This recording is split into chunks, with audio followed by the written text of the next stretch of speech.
Les rumeurs vont bon train. Depuis le début de la guerre en Ukraine, tous les yeux sont braqués sur Vladimir Poutine. Mais c'était sans compter tous les secrets qui entourent le chef de l'État russe. Néanmoins, lors de sa dernière apparition filmée, celui qui a envahi l'Ukraine apparaît comme très affaibli. Ce jeudi 21 avril, alors qu'il est assis en face de son ministre de la Défense, Vladimir Poutine apparaît courbé sur sa chaise, la tête rentrée dans les épaules et ses mains posées fermement sur le bureau. De quoi relancer les rumeurs sur une possible maladie de Parkinson.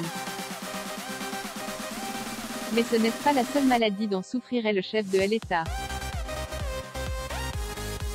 En effet, selon le journaliste russe Romain Badanin, il serait suivi et entouré d'une importante quantité de médecins depuis 5 à 7 ans et serait même accompagné par un spécialiste du cancer de la thyroïde. Mais comme souvent en Russie, aucun communiqué officiel évoque l'état de santé du président russe.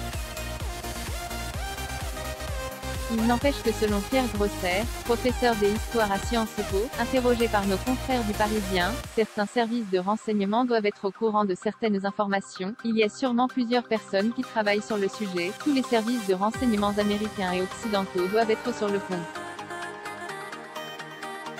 Des médecins se réuniront-ils pour évaluer l'état de santé de Vladimir Poutine? Mais ce spécialiste n'exclut pas une étrange hypothèse, il pourrait s'agir d'une manœuvre ayant pour but d'engendrer des spéculations, afin que les Occidentaux se disent par exemple, qu'il faut vite traiter avec le président russe.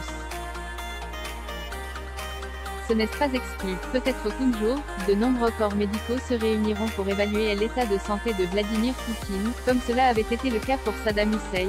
Des déclarations, des photos, des vidéos avaient été compilées. Puis on a fait venir des psychologues, des médecins, pour essayer de voir de quoi il pouvait souffrir physiologiquement et si ça pouvait avoir un impact psychologique.